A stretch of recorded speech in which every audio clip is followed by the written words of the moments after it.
It's been a very wet spring and it continues to be wet.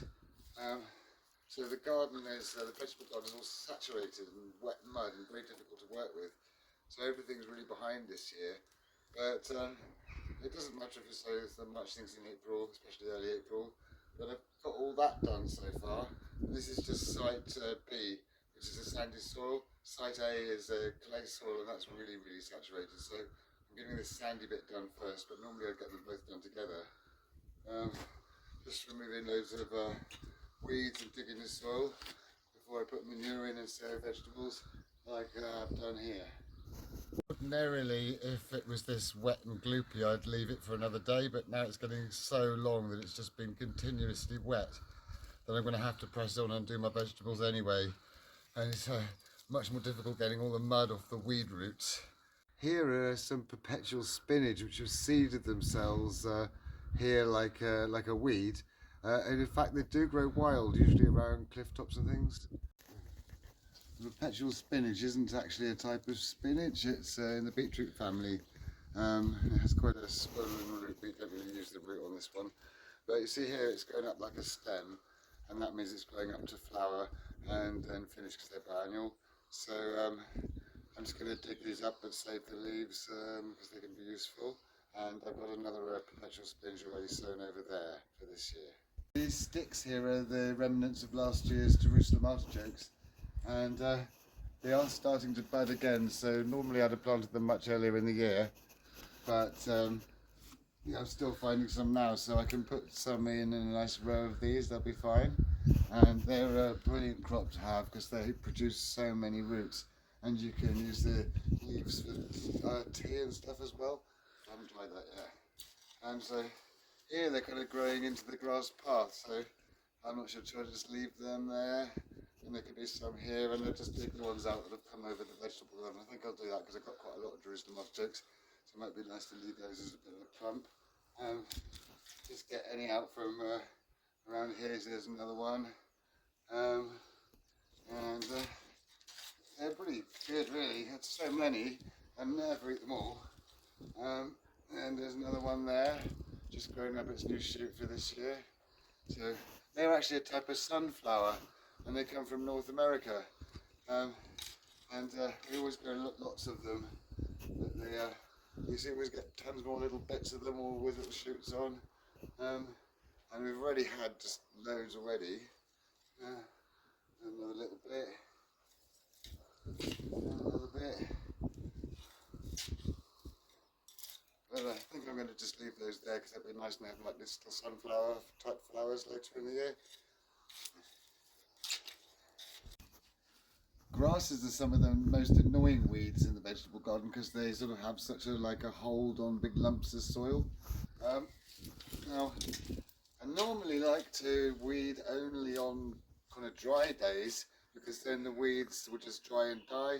But on wet days like this, it's a bit difficult. So what I'm doing is shaking off as much soil as I can, and I'm just putting them in the compost sack for now. And then on a dry day I can spread them out and dry them out properly, but I can just keep them like this for now. It will certainly weaken them greatly, but if you just chuck them on the ground they'll probably grow again. Loads more artichokes. Now there's lots of weeds that grow in vegetable gardens that are quite useful. Let's get them out of it.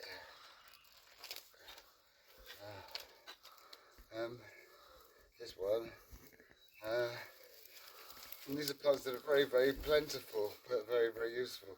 This one here, herb Robert, the little pink flower there, it's a type of geranium, very good if you cut yourself, good antiseptic. The leaves and flowers are edible. The flowers taste nice, but the leaves don't. And yeah, really, really good if you just squish the herb and apply it to a cut or a bruise or something. And it has loads of other uses as well. What else have we got here? This one, bitter cress. They sort of survive through the winter as little rosettes of leaves, and then they come up to flower. They're not so tasty when they flower, but they're quite tasty. And the leaves are edible and everything. They're very good for digestion and good for skin conditions and other things as well. And they have through the summer they have many, many generations. They seed and flower and die, they seed and flower and die.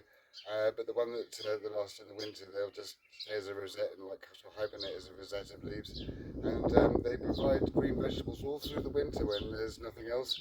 And in this spring gap, when there's very little in the vegetable garden, they're very good, useful green vegetable to have, and they're good in salads as well.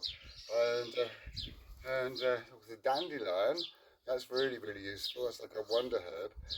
The leaves are very good for digestion, and you make leaf tea out of them, which is stimulating the appetite.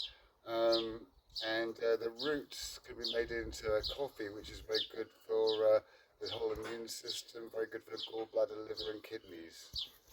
The broccoli's really on its last legs now, so that could be cut down as well because it's kind of in the way. It was a bit late going in this year, so it was a bit kind of small, but I must remember to plant it earlier this year. Grass is really the worst thing, but if it was dry weather I could just shake all the soil off and crumble it off, whereas it is just wet mud. But some of these weeds in their soil I could just bury under where I plant the ball beans and the peas because they'll be too deep to grow then. There's a lot of just put the soil, the fork in, just loosen the soil a bit, and then a lot of the weeds will just pull out. Sort of loosen them so they haven't got their grip on the soil anymore. And even sort of deep rooted things like dandelions will come up, but others might need a bit more of a shake. And so they will just come up, and I'll just put them in this tack to use later. So just work methodically back, and I think probably this area here will be enough for what I need to do today. This bit's all planted, and I've got parsnips, perpetual spinach, radishes and something else there. So I'm going to just want this bit today to sow some peas and some other stuff. There. Now I'm just going to neaten up the edges a bit. Just little edge bits so I can see where the grass finishes and the vegetable garden begins, and I'll neaten up a bit with the fork a bit more. Found loads more artichokes. There are just loads of them, even deeper down there's loads. They're just such a really good high yielding crop. Now before I do anything else, next I'm going to dig some manure in, and probably need a few bags like this. This is our own goose manure. It's been rotting since last autumn, so it's been rotting for 6 months. And there's a mixture of goose manure and straw, and what I'll do is just find where I put the fork and just spread this on evenly over all this area and then dig it in. Like so. And now I'll go and get another bag. Took 3 bags of manure to just cover this little bit. Manure is very good to add to the soil because it increases moisture retentiveness as well as making it well drained and adding lots of nutrients. So it doesn't have to be manure. Compost, you can use anything like organic material, but manure is very good, rotted manure, because it has loads of different nutrients in it. I just work methodically backwards, like in a row at a time. Just dig it in. Another artichoke there. And just picking out leaves, dracula weeds, and making sure the manure is all nicely dug into the soil. And I'll do all that before I do anything else. Just break up any lumps. And then that's that row done. And then start here and just keep going back until I get all this bit done. That's the manure dug in here. I'm going to put, I think, a row of peas coming this way for a change, and then have a few different rows of vegetables going that way.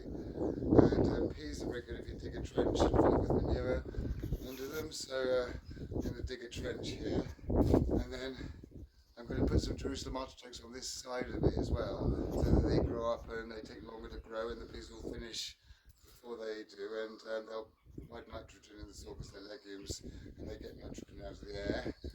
So that will help the Jerusalem artichokes. And then since there's already some Jerusalem artichokes growing in the grass here, that will sort of make an enhancement of the Jerusalem artichoke clump. So I'll just start digging a trench here. About a spade's depth, going all the way along here. Just have a little place to put some rubbish if you want. All along like this. And then all the manure underneath will really help the pigs. They really like that. Keep finding more little Jerusalem artichokes. And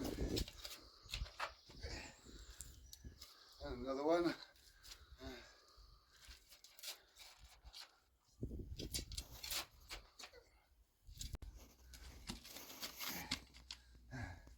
That should do for that. And I get the manure and tip that in here.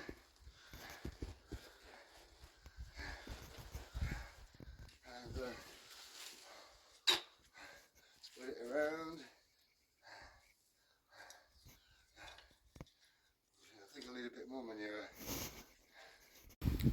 A little bit more out of this back, not all of it.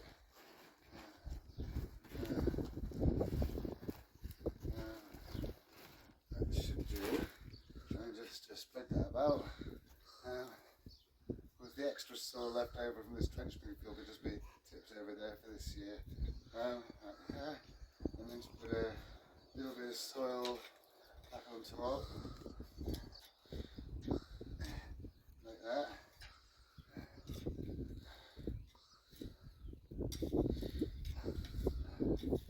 And we're going to mark where the trenches with some canes. These aren't very tall peas, so these canes will be long enough.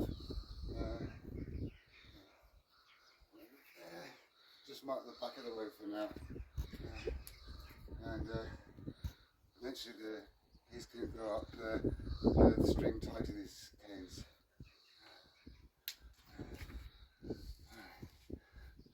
I'm going to put some of the nicer looking artichokes along this side here, about maybe a foot apart. One there, with its shoots sort of pointing upwards. That's a really nice big one. That can go there. And let's see. Fat one there. We'd like to use the biggest ones because they're now grow and make the biggest roots. And here, one there, and finally this one here. Right, and a bit more soil. But these are green shop. They're quite a good pea to grow. Nice, reliable. So sprinkle them around like this.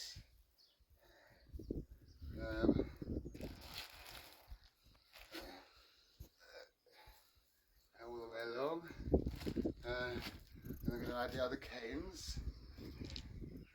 So the peas are sort of marked then. One there. One there. One there.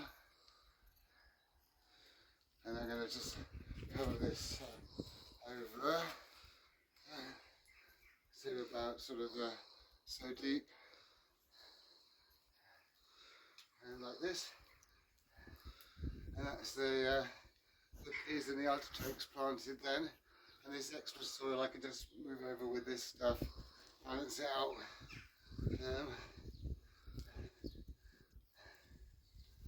This extra soil just drag over here to be part of this. You can always move soil around when you need to. Another weed. And then before I do anything else, I'll give the peas a good watering. Because even though it's really wet weather, always water seeds when you put them in. Gives them a good start and it makes the ground less tempting for cats to dig in. holly leaves if I could as well, and burbage leaves. Just sort of smoothing out the soil, breaking up any lumps. I'm going to mark this a foot away from this one, so that's sort of about there, and then I can walk on this bit in between, so it's like a path. So just mark the end of the row with that, and then just do a shallow drill here for the next lot of seeds. We're going to take that to about there. Look, another one here, and I think I'm going to put here some beetroot seeds. So beetroot seeds like to go quite thinly, 2 centimetres, half an inch deep, related to the perpetual spinach.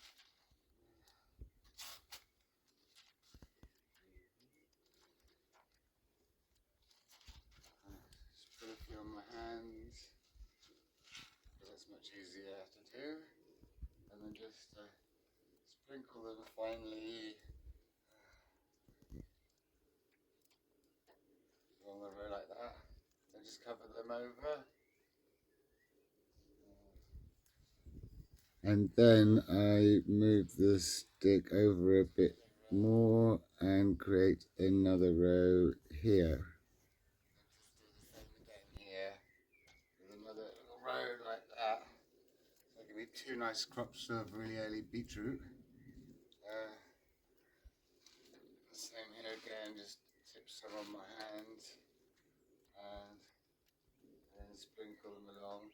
And if there's too many, then you can sort of thin a few out, and you can kind of use them as well, because they're edible, so you can eat them in salads and things. And when you thin them out, you have an early crop. And then just get some sticks to mark that row. And give them a nice soaking, even though it's raining continuously today, more or less. Now I'm going to do a row of spinach, proper spinach, like annual spinach. Again, a foot apart, same depth. And then this can be my path now. So just the same thing here.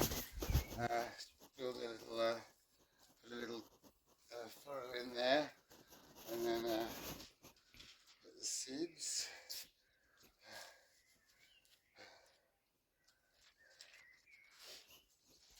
And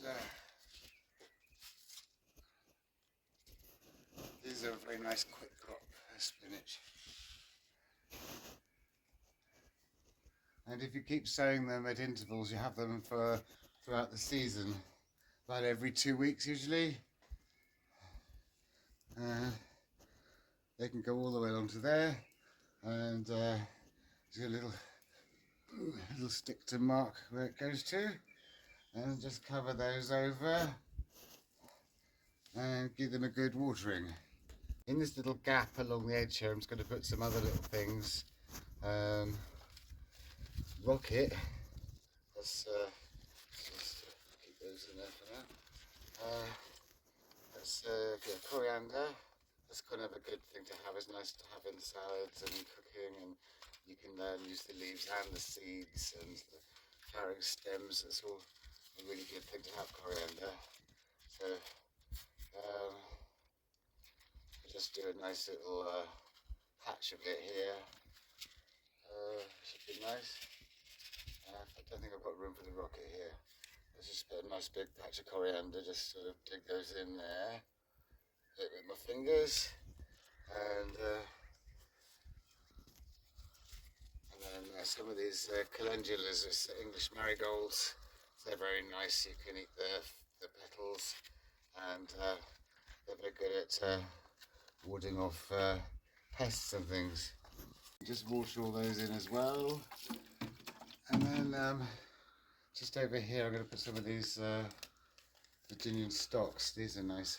They're night scented, but they like to be sprinkled on ground that you've watered, not to be buried at all. Never managed to get them to reseed themselves, but they always are very strong and very tough. So I'm just going to sprinkle them here. And that's this section of garden done just before it got dark. So it's not very nice to garden in the to dig vegetable gardens in the rains, but we've been waiting and waiting for a dry day, and one hasn't come along. So we just have to get it done, and hopefully by the time we do the other bit, the weather will have warmed up and dried up a bit. But it's great to get them in, and I hope you liked today's episode. If you did, please like and subscribe, and if you press the little me down there somewhere, you can see my other videos, and I shall see you next time.